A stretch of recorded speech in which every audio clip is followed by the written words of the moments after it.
wonderful performance by the Averites of our school. A huge round of applause for the Masters of Chill by the Lazy Dance crew. Chairman Gurkamal Singh and Akashdeep Singh from Market Committee, Amandeep Singh Taneja, Councillor Machiwada, and Baljinder Singh Makkad. Please come on the stage, sir. And we would like to call Principal Sir and Management.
प्यार बहानाए मिलना तेरा रब में तेरा प्यार बहानाए.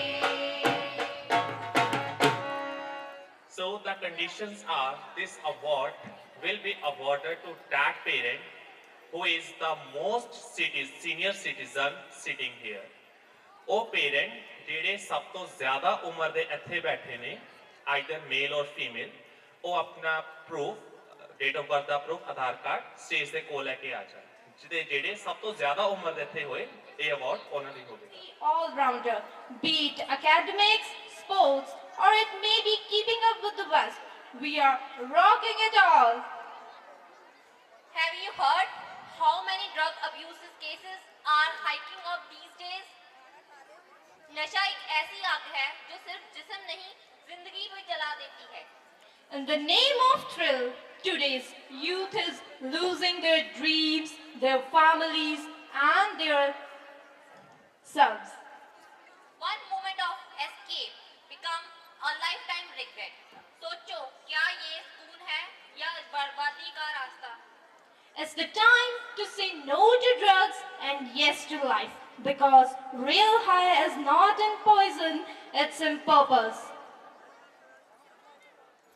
Now, avionics are here to perform a beautiful skit based on the drugs. परिवार की कहानी है जिसमें दो बेटे हैं. बड़ा बेटा जो बहुत लाड प्यार से पला और छोटा जिसे बड़े बेटे जितना प्यार ना मिल पाया. दोनों की परवरिश में इतना अंतर. यह नाटक संयुक्त परिवार और नशा मुक्ति पर आधारित है. श्रीमान शर्मा पिता संयुक्त परिवार के मुखिया, श्रीमती शशि माता भावुक और परिवार को जोड़ने वाली, रवि बड़ा बेटा नशे का आदी, रमेश छोटा बेटा समझदार और जागरूक, सुधा रवि की पत्नी, रीमा रमेश की पत्नी, डॉक्टर आरिफ नशा मुक्ति केंद्र के डॉक्टर. स्थान शर्मा परिवार का घर. दोनों बेटे घर के आंगन में इकट्ठे बड़े होने लगते हैं और स्कूल जाते हैं. देखो बच्चों, तुम दोनों का रिजल्ट आया है. रवि तुम्हारे नंबर कम क्यों आए हैं? कोई बात नहीं, अगली बार और मेहनत करना और अच्छे नंबर लाना. बेटा तेरे पास अभी समय है सुधरने के लिए. मैं तो शायद मैं भैया से छोटी उम्र का हूँ, इसलिए मुझे भैया जितना समर्थन नहीं मिल पाता. समाज में अक्सर ऐसा देखा जाता है कि माँ बाप बड़े बच्चे का हमेशा समर्थन करते हैं और छोटे बच्चे को अच्छी आदतों का भी नजरअंदाज किया जाता है. एक दिन स्कूल से रमेश की अध्यापिका का फोन आता है. श्रीमान शर्मा फोन उठाते हैं और अध्यापिका से बात करते हैं. नमस्ते शर्मा जी, आज मैंने आपको कुछ जरूरी बात करनी है आपके बच्चों के प्रति. आप ध्यान से सुनना और मेरी किसी भी बात का बुरा नहीं मनाना, क्योंकि माता पिता और अध्यापक हमेशा बच्चों का भला ही चाहते हैं. आपका बड़ा बेटा पढ़ाई पर बिल्कुल ध्यान नहीं दे रहा है, वहीं छोटा बेटा बहुत अच्छे से पढ़ाई कर रहा है. कृपया अपने बड़े बेटे पर ध्यान दीजिए, उसकी आदतें बिगड़ती जा रही हैं. वो कोई भी बात समझने की कोशिश ही नहीं करता. मेरी तरफ से उसे बहुत बार समझाने की कोशिश की गई है. श्रीमान शर्मा अब चिंतित हो जाते हैं और वह अपनी पत्नी से चिंता व्यक्त करते हैं. आज मुझे रवि की अध्यापिका का फोन आया था और उसने मुझे रवि का पढ़ाई की तरफ ध्यान ना देना और गलत आदतों के बारे में बताया, जैसे कि अध्यापिका का कहना ना मानना और हमेशा अपनी मनमानी करना, जो हमारे लिए बहुत चिंता का विषय है. सुनिए जी, मुझे भी आपसे रवि के बारे में बात करनी है कि वह रोज देर रात घर आता है और मेरी भी कोई बात नहीं मानता. अब बहुत हो गया, उसे समझाओ जरा. रोज दोस्तों के साथ उठना बैठना, अपनी मनमर्जी करना और किसी की बात ना सुनना, बस यही रह गया है उसके जीवन का लक्ष्य. मनुष्य के स्पंज समान फेफड़े हवा सोखने के लिए बने हैं, लेकिन कुछ लोग फेफड़ों को बीड़ी सिगरेट का धुआं सोखने के लिए इस्तेमाल करते हैं. एक आम धूम्रपान करने वाले व्यक्ति के फेफड़ों को अगर आप निचोड़ कर देखें मात्रा में आपको साल भर का कैंसर पैदा करने वाला टार मिलेगा। इतना टार आपको बीमार, बहुत बीमार बनाने के लिए काफी है। तोड़ दे धुएं से तेरी दोस्ती, छोड़ दे नशे की तेरी लत बुरी। तोड़ दे धुएं से तेरी दोस्ती, छोड़ दे नशे की तेरी लत बुरी।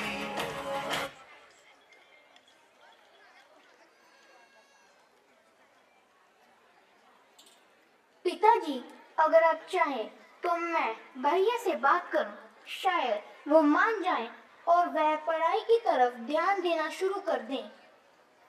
ठीक है बेटा, तुम भी बात करके देख लो, शायद उसे कुछ समझ आ जाए और उसकी आदतों में कुछ सुधार आ जाए।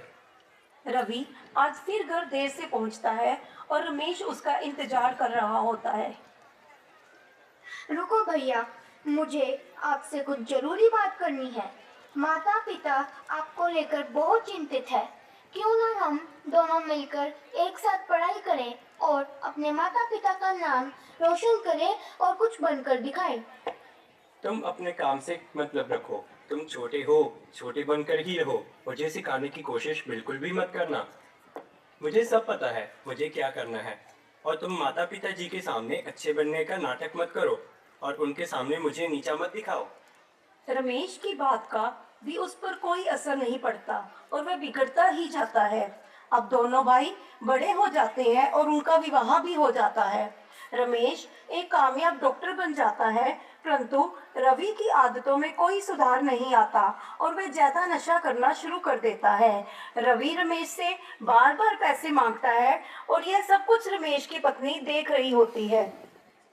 लो भैया, पर भैया आप अपने परिवार के बारे में भी कुछ सोचें। मैं कब तक आपकी मदद करता रहूंगा।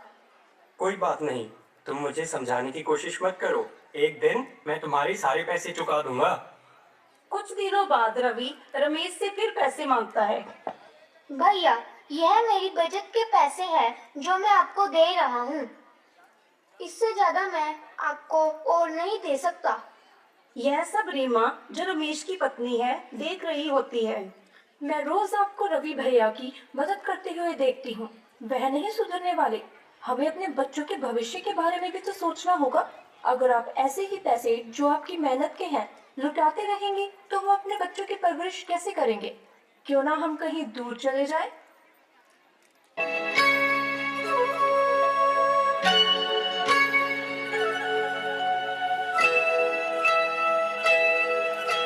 ये मेरा परिवार मुझको जान से भी प्यारा है। ये मेरा परिवार मुझको जान से भी प्यारा है। ये मेरा सहारा है। ये मेरा परिवार मुझको जान से भी प्यारा है। ये मेरा परिवार।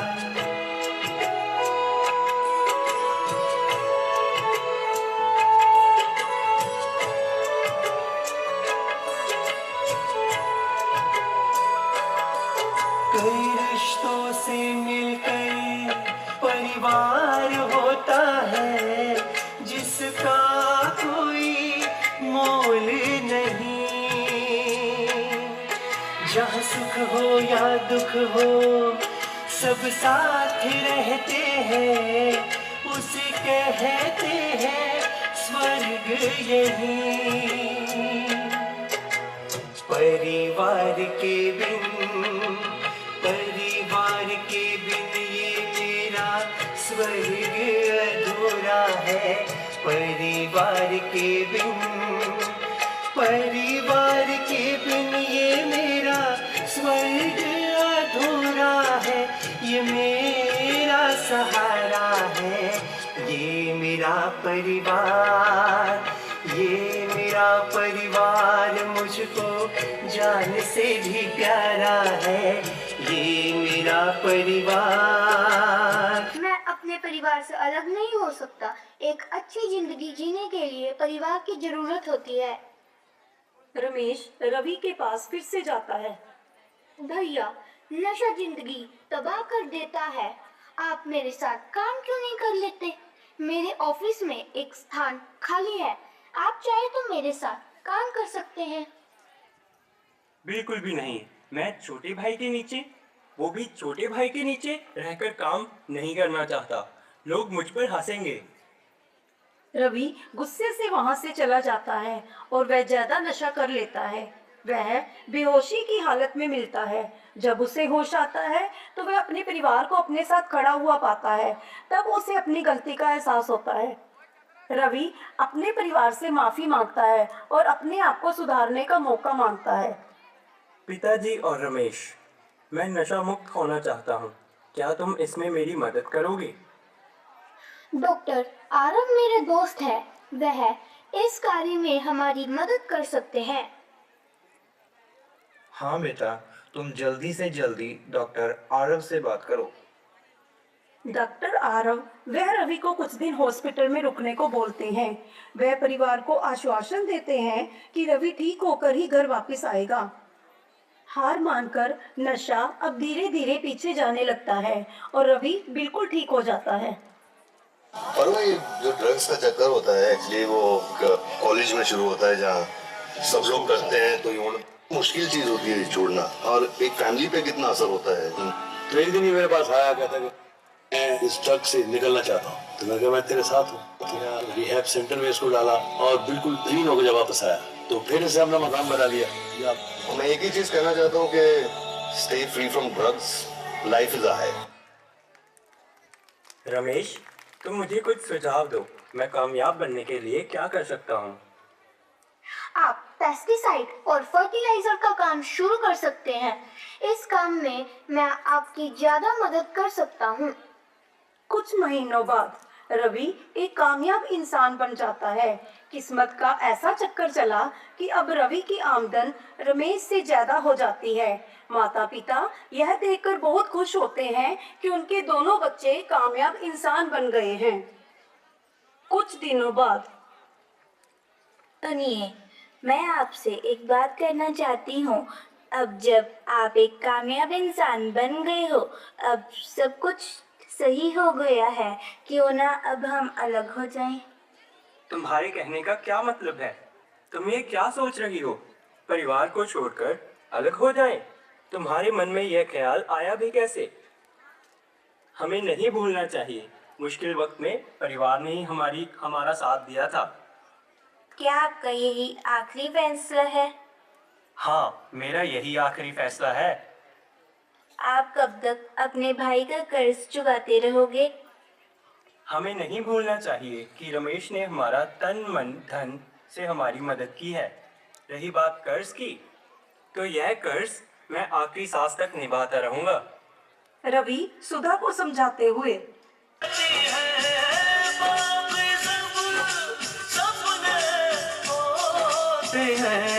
अपने तो अपने होते हैं, अपने तो अपने होते हैं। रख हौसला खुद पर, वो मंजर भी आएगा जब प्यासे के पास चलकर समंदर भी आएगा।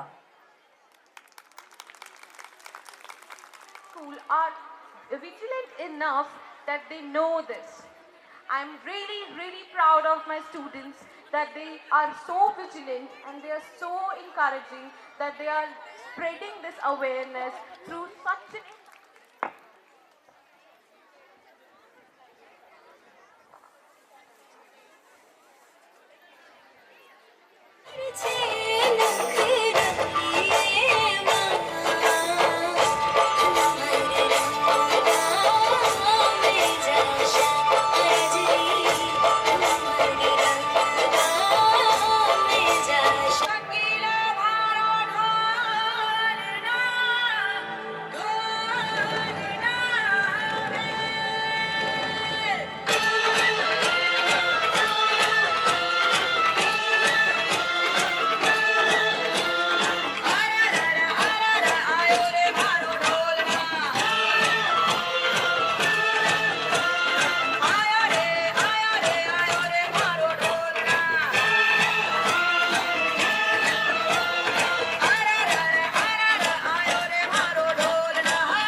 slow scaving feel. It is slow powerful breath before the explosion of drum.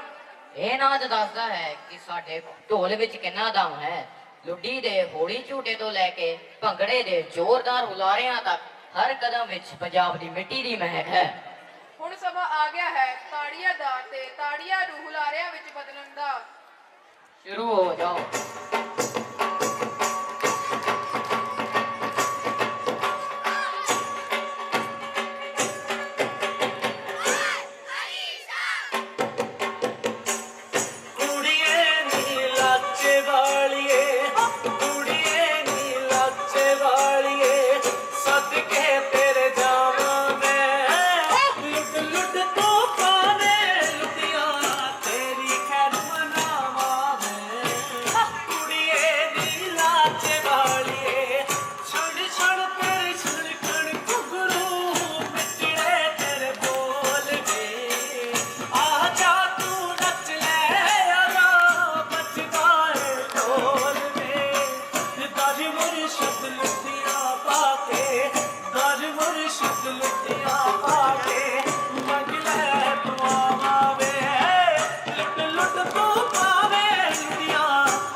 ਵੈਸੇ ਇੱਕ ਗੱਲ ਪੁੱਛਾਂ? ਹਾਂਜੀ ਪੁੱਛੋ। ਕੀ ਤੁਹਾਨੂੰ ਪਤਾ ਹੈ ਭੰਡ ਕੀ ਹੁੰਦੇ? ਭੰਡ? ਇਹ ਤਾਂ ਮੈਂ ਪਹਿਲੀ ਵਾਰ ਸੁਣਿਆ। ਇਹ ਕੀ ਹੁੰਦੇ? ਕੀ ਤੁਸੀਂ ਸਾਰੇ ਵੀ ਇਹੀ ਸੋਚ ਰਹੇ ਹੋ ਭੰਡ ਕੀ ਹੁੰਦੇ? ਦੇਖੋ, ਜਿਹੜੇ ਅੱਜ ਦੇ ਸਮੇਂ ਵਿੱਚ ਕੰਮ ਖਬਰਾਂ ਵਾਲੇ WhatsApp ਵਾਲੇ ਕਰਦੇ ਹਨ, ਉਹੀ ਸਾਡੇ ਪੁਰਾਣੇ ਸਮੇਂ ਵਿੱਚ ਸਿਰਫ 2 ਬੰਦੇ ਕਰਦੇ ਸਨ। ਇੱਕ ਸੀ ਮਰਾਸੀ ਤੇ ਦੂਜਾ ਭੰਡ। ਹਾਂ, ਮੈਨੂੰ ਯਾਦ ਆਇਆ। ਮੈਂ ਇਸ ਬਾਰੇ ਆਪਣੀ ਪੁਰਾਣੀ ਪੰਜਾਬੀ ਦੀ ਕਿਤਾਬ ਵਿੱਚ ਪੜ੍ਹਿਆ ਸੀ। ਭੰਡ ਉਹੀ ਹੁੰਦੇ ਨੇ ਨਾ ਜੋ ਬਿਨਾਂ ਕਿਸੇ ਸਕ੍ਰਿਪਟ ਤੋਂ ਆਪਣੀ ਸਾਰੀ ਜਾਣਕਾਰੀ ਦੂਜਿਆਂ ਤੱਕ ਪਹੁੰਚਾਉਂਦੇ ਨੇ। ਹਾਂ ਬਿਲਕੁਲ। ਸੋ ਇਸੇ ਪੰਜਾਬ ਦੇ ਵਿਰਸੇ ਨੂੰ ਜਗਾਉਣ ਜਾ ਰਹੇ ਨੇ ਏਵੀਅਰ ਕਨਵੈਂਟ ਸਕੂਲ ਦੇ ਬੱਚੇ। ਸੋ ਜ਼ੋਰਦਾਰ ਤਾੜੀਆਂ ਨਾਲ ਸਵਾਗਤ ਕਰੋ ਇਹਨਾਂ ਦਾ।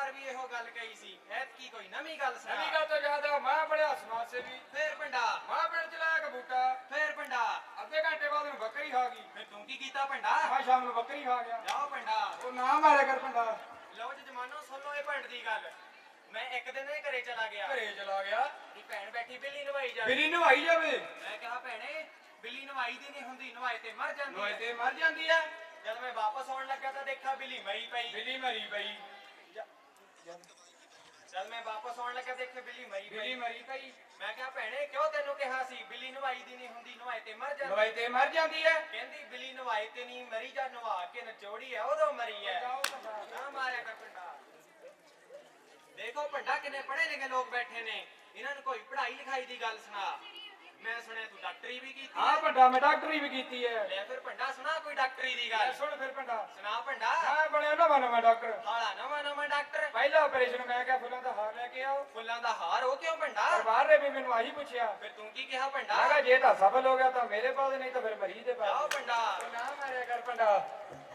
ਭੰਡਾ ਮੇਰਾ ਬਹੁਤ ਵੱਡਾ ਸੁਪਨਾ ਹੈ ਉਹ ਕਿੰਨਾ ਕੁ ਜ਼ਿਆਦਾ ਵੱਡਾ ਹੈ ਭੰਡਾ ਮੇਰਾ ਬਹੁਤ ਵੱਡਾ ਸੁਪਨਾ ਹੈ ਉਹ ਕਿੰਨਾ ਕੁ ਜ਼ਿਆਦਾ ਵੱਡਾ ਹੁਣ ਦੱਸ ਵੀ ਦੇ ਭੰਡਾ ਮੇਰਾ ਸੂਰਤ ਤੇ ਜਾਣ ਦਾ ਸੁਪਨਾ ਉਹ ਹੈ ਜਾਓ ਭੰਡਾ ਚਵਲੀਆਂ ਨਾ ਮਾਰਿਆ ਕਰੋ ਤਾਂ ਗਰਮੀ ਬਹੁਤ ਹੁੰਦਾ ਹੈ ਭੰਡਾ ਮੇਰੇ ਤੋਂ ਇਹਦਾ ਵੀ ਹੱਲ ਹੈਗਾ ਹੈ ਵੱਡਾ ਸਾਇੰਟਿਸਟ ਬਣਿਆ ਕੀ ਤਰਕੀਬ ਸੋਚੀ ਹੈ ਭੰਡਾ ਮੈਂ ਜਾਣਾ ਹੈ ਰਾਤ ਨੂੰ ਉਹ ਹੈ ਜਾਓ ਭੰਡਾ ਨਾ ਮਾਰਿਆ ਕਰ ਭੰਡਾ ਲੋ ਭਾਂਡੇ ਦੀ ਸੁਣ ਲੋ ਸੁਣਾ ਭੰਡਾ ਸ਼ਹਿਰ ਚ ਲੱਗਾ ਕਰਫੂ ਸ਼ਹਿਰ ਚ ਲੱਗਾ ਕਰ ਇਹ ਗਲੀ ਚ ਮੰਜੀ ਢਾਈ ਬੈਠਾ ਗਲੀ ਚ ਮੰਜੀ ਡਾਈ ਬੈਠਾ ਉਧਰ ਆ ਗਈ ਪੁਲਿਸ ਫੇਰ ਭੰਡਾ ਪੁਲਿਸ ਵਾਲੇ ਕਹਿੰਦੇ ਚੱਕੋ ਨੂੰ ਲੈ ਕੇ ਚਲੀਏ ਥਾਣੇ ਥੋੜਾ ਥਾਣੇ ਲੈ ਕੇ ਚਲੀਏ ਕਹਿੰਦਾ ਰੁਕ ਜਾ ਜਮਾਨੋ ਮੈਨੂੰ ਮੰਜੀ ਅੰਦਰ ਤੇ ਧਰ ਲੈਣ ਦੋ ਮੰਜੀ ਅੰਦਰ ਤੇ ਧਰ ਲੈਣ ਦੋ ਜਦੋਂ ਮੰਜੀ ਅੰਦਰ ਧਰਨ ਗਿਆ ਅੰਦਰ ਕੁੰਡੀ ਲਾ ਲਈ ਅੰਦਰੋਂ ਕੁੰਡੀ ਲਾ ਲਈ ਪੁਲਿਸ ਵਾਲੇ ਕਹਿੰਦੇ ਬਾਹਰ ਨਿਕਲੋ ਪੁਲਿਸ ਵਾਲੇ ਕਹਿੰਦੇ ਬਾਹਰ ਨਿਕਲੋ ਕਹਿੰਦਾ ਜਜਮਾਨੋ ਬਾਹਰ ਨਿਕਲ ਕੇ ਕੀ ਕਰਨਾ ਬਾਹਰ ਤਾਂ ਕਰਫਿਊ ਲੱਗਾ ਜੀ ਜਾਓ ਭੰਡਾ ਉਹ ਨਾ ਮਾਰੇ ਕਰ ਭੰਡਾ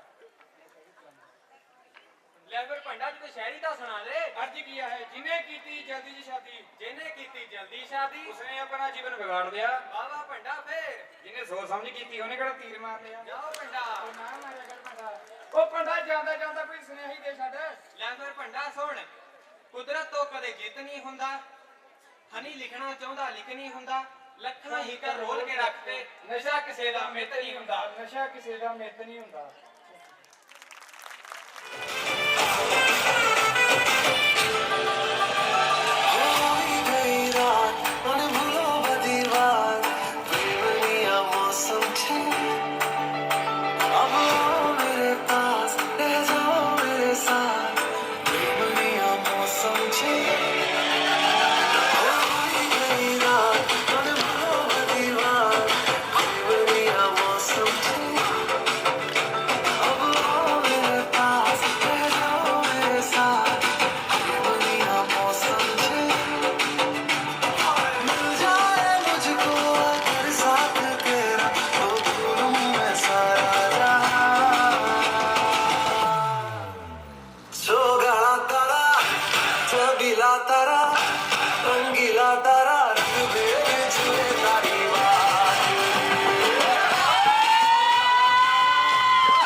Welcome students. Class +1. Manish Sahara, please come near the stage.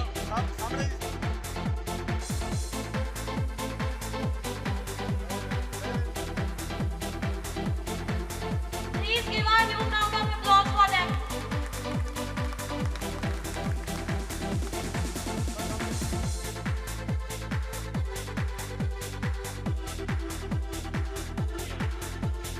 Whose year of birth is 1946.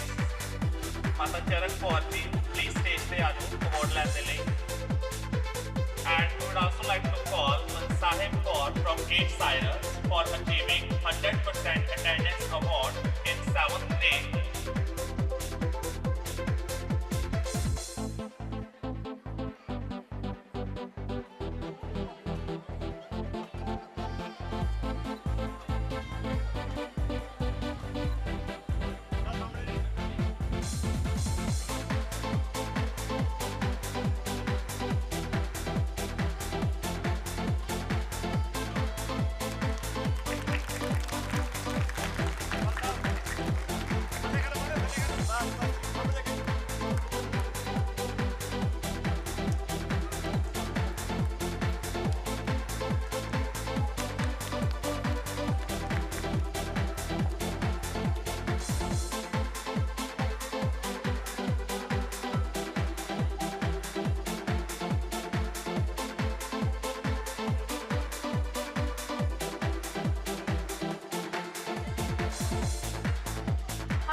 Sahib Kaur.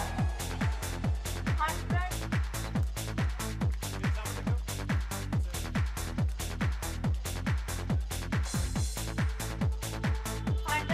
means full attendance. No leave. No leave on the day of wedding of brother and sister.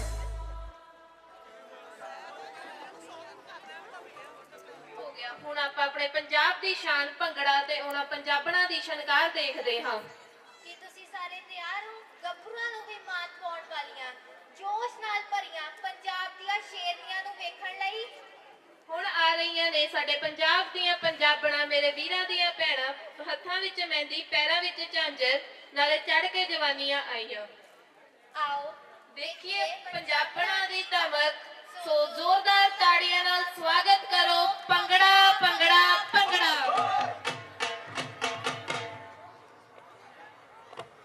तेरा की ना काका मैं हर बारी भूल जाना यार।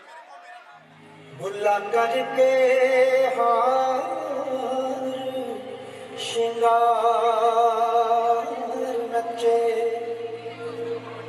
पत्थर पिघल के क्यों ना होड़ पानी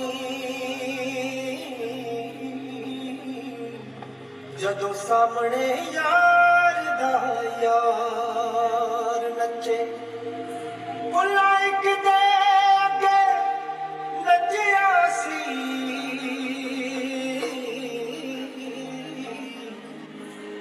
अगे बुले दे कई हजार नचे अगे बुले दे कई हजार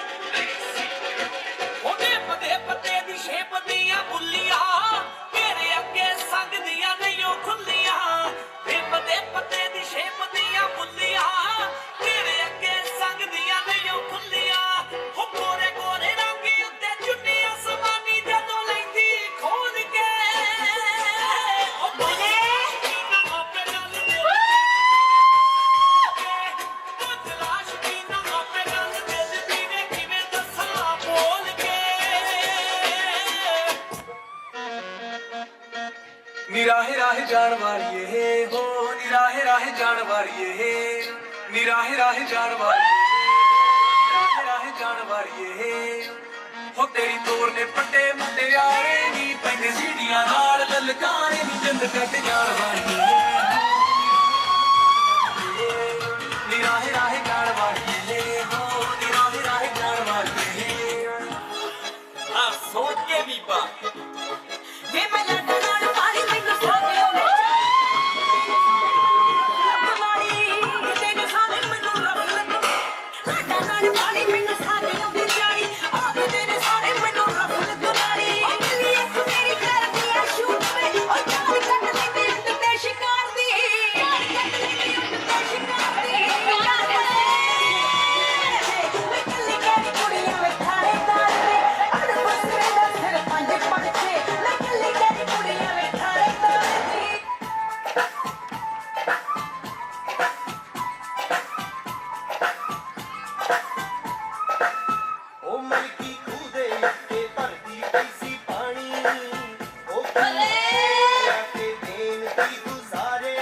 लम्मा पैदा राही मर गए नी प्यासे बई चंगा पानी दा इक दे दे नी मटियारे उठदे और आ गए नी परदेसी बई तेरे जो बना दे लैन नी नजारे अल्लाह ना करे नी चुन्नी साड़ बवेंगी नी कुड़िए अल्लाह ना करे नी चुन्नी साड़ बवेंगी नी कुड़िए ਨੀ ਚਰਨੋ ਆ ਵੇਖ ਨਹੀਂ ਸਿੱਧੂ ਨਿਕਲਦਾ ਕਿਵੇਂ ਅੱਗੇ ਹੋ ਕੇ ਗੀਤਾ ਪਾਈ ਜਾਂਦੀ ਹੈ ਆਜੋ ਨਹੀਂ ਆਜੋ ਆਪਾਂ ਵੀ ਅੱਗੇ ਲੱਗੀਏ ਐਵੇਂ ਖੜੀਆਂ ਖੜੀਆਂ ਲੱਸੀ ਕਰਾਈ ਜਾਂਦੀਆਂ ਆਹੋ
कुट कुट चाह ही धर लो ले बेबे पर आओ बैठन दे चल भी डीजे लिया आ ले जा तू भी अपने पीपे जे जाके